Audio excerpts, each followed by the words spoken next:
الحمد لله الحمد لله الذي جعل العلم أرفع الصفات الكمالية. أشهد أن لا إله إلا الله وحده لا شريك له الذي خص من شاء من عباده بالماثير الحكمية. ونشهد أن سيدنا ونبينا محمدا عبد الله ورسوله الذي خصه الله بجميع كمالة العبودية. فصل وسلم على سيدنا محمد المختار وآله الأطهر وصحابه الأخيار وأمته إلى يوم العاشر. عباد الله، أوصيكم ونفسي بتقوى الله وطاعته فقد فاز من اتقى وخاب من طغى. أوصيكم ونفسي بتقوى الله وطاعته. أوصيكم ونفسي بتقوى الله وطاعته. واعلموا أن الله تعالى قد قال في كتابه الكريم: أعوذ بالله من الشيطان الرجيم، بسم الله الرحمن الرحيم.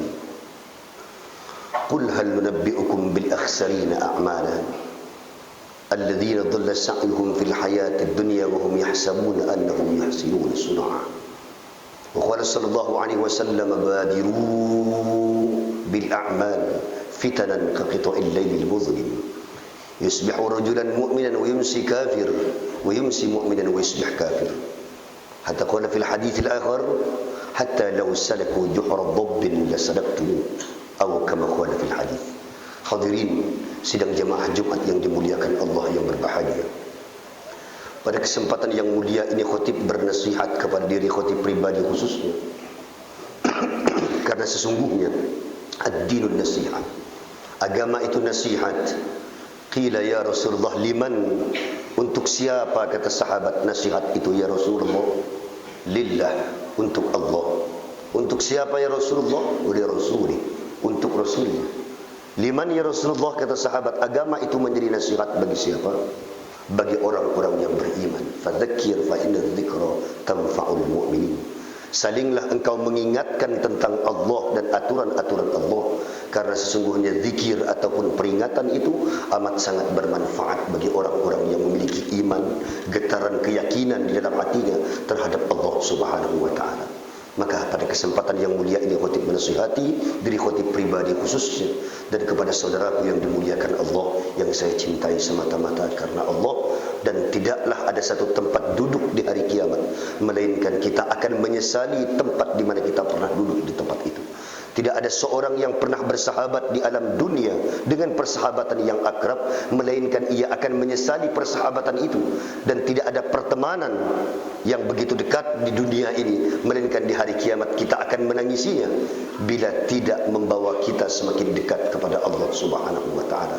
Saudaraku yang dimuliakan Allah, pada kesempatan ini khatib ingin mengajak kepada kita bersama untuk menelaah kembali, untuk menelisik kembali, untuk kembali melihat bagaimana konsep yang diajarkan oleh Rasulullah 1500 abad yang silam kemudian menjadi satu konsep yang tidak terbantahkan oleh kalangan-kalangan cendekia, kalangan pemikir atau kalangan oriental, orang-orang yang lebih mengedepankan akal, orang-orang yang katakanlah memiliki saintifik, pemahaman ilmu modern yang di atas rata-rata manusia miliki pada umumnya. Namun di abad ini ternyata pemahaman atau konseptual yang diajarkan Rasulullah 15 abad yang silam ternyata merupakan satu-satunya konsep yang tidak dapat dibantah oleh kecerdasan manusia sepanjang zaman. Bahkan Allah telah menjamin bahwa hadirnya konsep yang dibawa oleh Rasulullah adalah konsep ijmali, konsep totalitas universe yang akan terus berlaku, dan ini janji Allah bahwa Allah lah yang menurunkan ini Al-Quran, dan Al-Quran ini pun dalam penjagaan Allah. Inna nahnu nazzalna dzikra wa inna lahu lahafizun. Kami yang menurunkan konsep berupa Al-Quran itu, dan kamilah yang akan menjaganya. Saudaraku yang dimuliakan Allah, diakui atau tidak, perkembangan pengetahuan modern acap kali mengantarkan kita pada kesadaran total kita bahwa sesungguhnya apa yang kita usahakan dari ikhtiar kita untuk mengkaji keilmuan modern sesungguhnya terbentur dan tersungkur di hadap kebesaran pengetahuan Allah Subhanahu wa taala. Di mana ketika seorang yang mengaku sebagai seorang yang ahli anatomi tubuh manusia tersungkur di hadapan ayat yang berbunyi waja'al wa najjaynaka bi badanika litakuna liman khalfaka ayat. Siapa dia? Tidak lain adalah Profesor Dr. Maurice Bucaille, ahli anatomi tubuh manusia yang paling terkemuka di Perancis, tersungkur di hadapan ayat ini karena tak seorang pun dapat menjamin mayat Fir'aun yang tenggelam ribuan tahun, bahkan dikabarkan tidak kurang daripada 5.000 ribu tahun, namun Al-Quran memberikan jaminan keselamatan terhadap jasad Fir'aun, dan tidak seorang pun ilmuwan dapat menjamin. Ada mayat yang tenggelam ribuan tahun, tetapi Al-Quran menjamin tubuhnya selamat, dan ini terbantahkan setiap pengetahuan modern manusia. Saudaraku yang mulia, kita juga melihat bagaimana orang mengungkap keistimewaan dalam kitab Syama'il Muhammadiyah. Kalaulah pemujaan terhadap Sayyidina Muhammad, memuja keagungannya yang dianugerahkan Allah, memuji dan menyanjungnya sebagai Allah memuji dan menyanjungnya, dilakukan oleh orang-orang yang berilmu, beriman, dan orang-orang beriman, sudah barang tentu hal ini tidak teramat menakjubkan. Kenapa? Karena ia adalah seorang yang seakidah, sudah barang tentu ia menyanjung nabinya, ia memuji ajaran akidahnya. Namun akan menjadi istimewa dan teramat menarik ketika seorang Westerling, seorang yang tidak yakin terhadap adanya Allah, yang menistakan dan mendustakan kerasulan Muhammad, kemudian tersungkur terhadap kehebatan ajaran Sayyidina Muhammad sallallahu alaihi wasallam. Dan kita melihat bagaimana karangan-karangan ilmiah para pakar dari barat saat ini menunjukkan bahwa populasi ilmuwan modern yang kemudian berhijrah kepada agama Allah ini tidak lain adalah karena ketakjuban mereka terhadap kebesaran ajaran yang dibawa oleh Sayyidina Muhammad sallallahu alaihi wasallam. Namun hal ini berbanding terbalik terhadap umat Islam di Nusantara ini. Ketika orang lain, orang-orang barat, kalangan ilmuwan jatuh cinta terhadap agama Islam, justru kita seorang muslim yang mulai merasa alergi dan antipati terhadap ini agama. Mulai di antara kita yang merasa ragu terhadap kebenaran ini agama.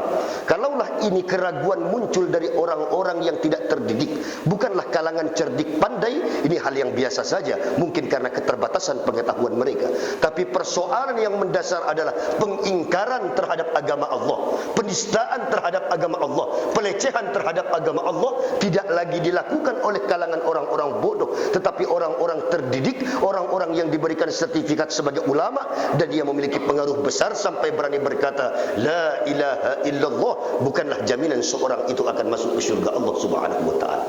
Padahal kata Rasulullah, man akhiru kalami la ilaha illallah dakhala al-jannah, rawahu Muslim. Imam Muslim mengabarkan dalam sahih beliau bahwa bila seorang mampu mengucapkan la ilaha illallah, maka Allah akan mengangkisnya daripada api neraka di hari kiamat kelak. Ini jaminan Rasulullah sallallahu alaihi wasallam.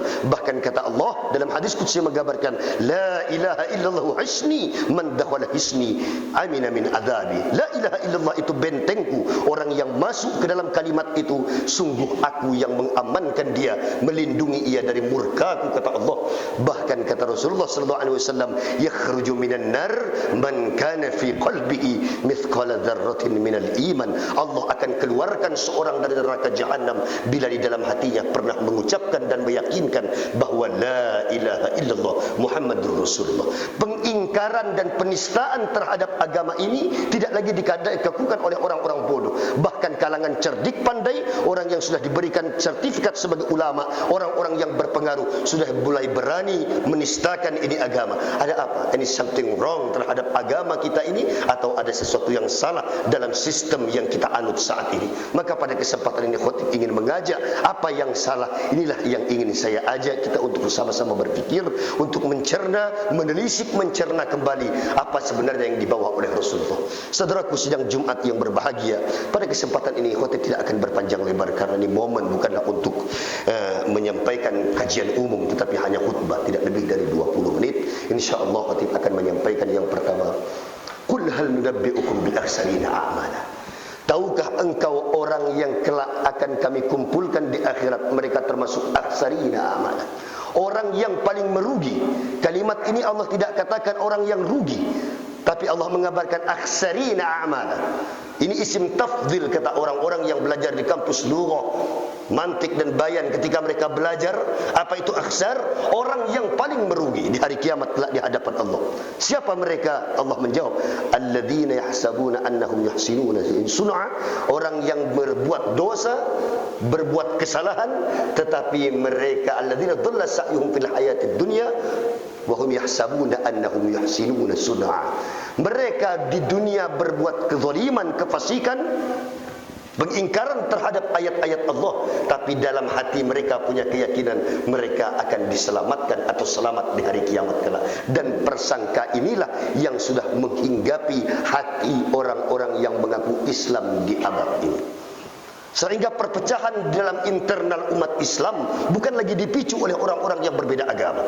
Bahwa sesungguhnya perpecahan dalam Islam itu telah dikabarkan dan merupakan satu keniscayaan. Dan Nabi telah mengabarkan bahwa al-Islam mahjub bil muslim. Yang merusak ini agama adalah muslim itu sendiri. Dan suatu ketika Nabi duduk di tengah hadapan para sahabat. Dalam halaqah beliau, sahabat sedang berdialog dalam keadaan yang tidak kondusif. Nabi lewat melintas di hadapan mereka. Nabi lalu berujar dalam hadis beliau, Inna bani Israel tafarraqat ala 72 billah, tafarraqat ummati ala 73 billah. Hei sahabatku, hati-hatilah kalian, ku ingatkan. Dulu Bani Israel terpecah menjadi 72 golongan. Kelak kalian akan terpecah menjadi 73 golongan. Kullu firqatin, dalam hadis yang lain dikabarkan setiap firqah, kelompok ini akan masuk ke dalam neraka illa firqatan wahidah, kecuali satu kelompok saja, illa millatan wahidah. Dalam tekstual hadis yang berbeda, riwayat yang lain, yaitu satu kelompok yang selamat saja. Qila ya Rasulullah, man hiya? Mana kelompok itu yang selamat ya Rasul? Rasulullah menjawab dalam hadis yang lain, ma baini wa ashabi. Dalam hadis yang lain Nabi menjawab dengan konteks yang berbeda, ahlus sunnah wal jamaah. Sehingga dari sinilah sumber ini berasal, di mana setiap umat Islam, jam'iyah atau organisasi mengaku mereka lah sebagai ahlus sunnah wal jamaah. Namun terlepas dari semua itu, ada satu hal yang universal, saudaraku yang dimuliakan Allah. Ada hal yang lebih penting dan lebih urgent di atas segala-galanya, yaitu ayat Allah Subhanahu wa taala yang mengingatkan kepada kita bahwa standarisasi kebenaran di hadapan Allah ialah jika ia bersyahadat, jika ia solat, jika ia haji, jika ia zakat, jika ia puasa Ramadan, dan jika ia bertaubat atas dosa yang pernah ia lakukan, fa ikhwanukum fid din. Apapun manhaj yang ia bawa, apapun jam'iyah yang ia yakini, apapun ormas yang ia berada di dalamnya, fa ikhwanukum fid din, dia adalah saudaramu. Inilah konsep universe yang dimana seorang mukmin hendaknya berpegang pada konsep ini, terlepas dari khilafiyah yang terjadi di tengah umat Islam harus menyadari bahwa kita bersaudara. Dan ingatlah bahwa target dari persaudaraan ini ialah la yu'minu ahadukum man bata ala syu'bin wa jarihu ja'i wa huwa ya'lam, yaitu konseptual kita diajarkan untuk memiliki rasa peka dan cinta terhadap sesama selayaknya kita mencintai diri kita sendiri, yang diisyaratkan oleh hadis la yu'minu ahadukum hatta yuhibba li akhihi ma yuhibbu li nafsihi, sampai kita mampu mencintai saudara kita layaknya kita mencintai diri kita sendiri. Yang kedua, khatib mengakhiri khutbah ini, saudaraku yang dimuliakan Allah, kecintaan terhadap agama ini tidak mungkin lahir serta merta tanpa ada isyarat, tanpa ada wasilah. Apakah wasilah yang paling mungkin menghantarkan kita cinta kepada ini agama? Apakah perantara yang disebut wasilah adalah perantara yang dapat membuat kita takjub, merasa bangga terhadap ini agama? Tidak lain adalah pengetahuan. Maka Rasulullah berkali-kali mengingatkan, man arada dunya fa'alihi bil 'ilm, man arada al-akhirah fa'alihi bil 'ilm, wa man aradahuma ma'an fa'alihi bil 'ilm. Allah mengisyaratkan lewat hadis Rasulullah dalam hadis yang lain, man arada dunya fa'alihi bil Quran, wa man arada al-akhirah fa'alihi bil Quran, wa man aradahuma fa'alihi bil Quran. Ilmu dan Al-Quran. Kenapa? Karena konsep kitab induk ini bukanlah konsep yang dikarang oleh logika manusia seperti Muhammad, dan Allah lah yang merancang semua konsep ini untuk sebagai manusia kita berimam kepadanya. Dan setelah meninggal akan ada pertanyaan yang diajukan kepada kita, man imamuk, siapa imammu? Maka jawabnya tidak ada lain ialah Al-Quran. Imami, Quran adalah imamku. Saudaraku yang dimuliakan Allah, ilmu pengetahuan menjadi hal yang sangat penting untuk menjadi wasilah, perantara kepada kebanggaan kita, kecintaan kita terhadap ini agama yang dibawa oleh Rasulullah SAW sebagai the messenger of God, yaitu Allah Subhanahu wa taala. Bagaimana Rasulullah mengabarkan, idza aradallahu biqaumin khairan faqahhum fid din, atau dalam hadis yang lain, idza aradallahu biqaumin khairan maka Allah yufaqihu fid din. Dalam hadis yang lain, kalau Allah menghendaki kebaikan satu kaum, maka Allah menjadikan kaum itu sebagai orang-orang yang berilmu pengetahuan. mengakhiri khutbah ini, saudaraku yang dimuliakan Allah, betapa pentingnya sebagai seorang muslim kita memahami hal yang paling substansial daripada agama ini. Apakah hal yang paling pokok, yang paling urgent untuk dipahami bersama, yaitu konsep-konsep tauhid, di mana kita merasa bahwa sesungguhnya Allah hadir dalam setiap aktivitas kehidupan kita. Kalaulah kita melihat bagaimana media barat mengatakan di abad ini bahwa mereka mulai terkagum-kagum terhadap kehebatan ajaran Islam.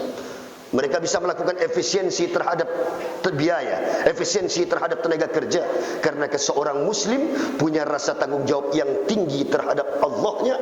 Bagaimana cara mereka melihatnya? Yaitu dalam konsep salat. Seorang muslim memiliki komitmen personality atau timing managerial. Seorang muslim punya keyakinan la ilaha illallah Muhammadur Rasulullah, bahwa Allah hadir dalam hidup dan kehidupan sendi kehidupan kita. Dan konsep ini, kata orang barat, adalah konsep yang tidak akan dapat dibantah, bahwa tiap muslim, tiap mukmin punya komitmen personality, keyakinan ada Allah yang akan menghisap setiap apa yang ia perbuat, dan ini bisa melakukan efisiensi dalam segala hal. Yang kedua, timing managerial. Orang barat mengatakan bagaimana tidak hebatnya orang Islam, karena umat Islam begitu disiplin. Mereka bisa datang kepada Allah yang tidak tampak dengan mata mereka 5 kali dalam sehari semalam dalam solat 5 waktunya, hanya karena mendengar Allahu Akbar, Allahu Akbar. Mereka datang menghadap Allah yang sama sekali tidak nampak dengan mata kasat manusia. Kalaulah kepada yang tak tampak mereka begitu bertanggung jawab, bagaimana lagi mereka terhadap hal yang nampak? Maka seorang mukmin punya prinsip hidup, yaitu tanggung jawab yang tinggi terhadap amanah yang dititipkan di pundaknya. Maka inilah yang disebutkan Rasulullah, la dina liman la amanatallah. Tidaklah beriman orang yang tidak memiliki amanah dalam hatinya atau sikap tanggung jawab. Khatib hanya mengingatkan kepada kita bersama bahwa apa yang dipertontonkan oleh negeri ini saat ini, demi Allah, adalah berangkat yang pertama dari kebodohan orang-orang yang memimpin ini negeri. Yang kedua, kezaliman dan kefasikan, bahwa mereka merasa aman dari azab Allah, sementara Allah tidak pernah abai terhadap kezaliman mereka. Dan Allah mengabarkan wa makaru wa makarallah wallahu khairul makirin. Orang-orang yang fasik dan zalim itu membuat makar untuk menghancurkan ini agama Allah, tetapi Allah tidak pernah kalah dalam makarnya. Dan lihatlah hebatnya Fir'aun, Allah hinakan, ia tenggelam di hadapan air yang tidak bisa berbuat apa-apa. Lihatlah hebatnya Namrud, hanya dimasuki oleh seekor lalat dan nyamuk, ia tidak berdaya sehebat apapun makhluk bernama Namrud. Kita dengar kisah tentang Qarun, bagaimana kayanya, Allah hanya belah buminya dan tenggelam ia pada saat yang bersamaan. Atau di abad modern kita mendengar siapa itu Mussolini, the Lion of Europe, atau kita pernah mendengar Hitler, si pembantai saat itu. Ia pun telah pergi menghadap Allah dan bertanggung jawab. Dan yakinlah saudaraku yang dimuliakan Allah, orang-orang fasik dan orang-orang yang zalim terhadap ini agama Allah, terhadap rakyatnya, terhadap bangsanya, yang zalim kepada sesama. Dan jangan pernah menyangka, la tahsabanna alladziina, janganlah engkau pernah menyangka orang-orang yang berbuat zalim kepada Allah dan kepada sesama itu, bahwa mereka aman. Innama yu'akhiruhum liyaumin tashkhasu fihi al-absar. Kau akan diakhirkan, akan melihat dengan mata kepalamu saat matamu akan terbelalak bersujud di hadapan Allah. Tidak ada seorang pun yang dapat membela engkau di hari itu. Khatib hanya mengingatkan bahwa kerusakan yang terjadi di semua lini ini tidak lain karena kebodohan. Yang kedua adalah kefasikan, keserakahan kita terhadap dunia. Padahal demi Allah, wadrib lahum matalal hayatid dunya. Khatib menutup ini dengan pesan, berilah perumpamaan kepada orang-orang serakah itu ya Muhammad. Berilah perumpamaan kepada orang-orang yang gila terhadap jabatan itu Muhammad, yang mengumpul-ngumpulkan harta, mereka menyangka mereka akan aman daripada hukum Allah dan azab Allah. Berikan perumpamaan kepada mereka, mereka yang angkuh, sombong dan enggan untuk berbagi, mereka yang menyangka akan hidup selama-lamanya Muhammad. Wadrib lahum mathal hayatid dunya. Perumpamaan kehidupan dunia itu tidak lebih, kata Allah, seperti air yang Allah turunkan ke muka bumi itu, lalu tumbuhlah tumbuh-tumbuhan di dalamnya, dan setelah itu Allah keringkan tumbuhan itu dan hilanglah bersama angin yang meniup pohon-pohon itu. Inilah gambaran dunia. Allah berikan kepada kita dunia, dan tak lama Allah akan menariknya kembali, sementara kita harus bertanggung jawab atas apa yang telah Allah amanahkan kepada kita. Saudaraku yang dimuliakan Allah, mari jaga rumah Allah.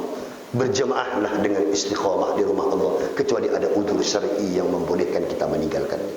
Hadirilah majlis-majlis ilmu dan jagalah persaudaraan kita. Berbagilah atas apa yang telah diberikan Allah kepada kita.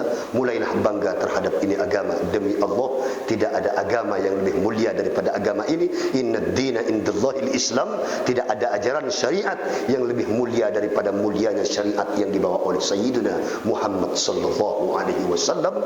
Banggalah dengan ini semua dan beramallah serta hiduplah dengan ini semua.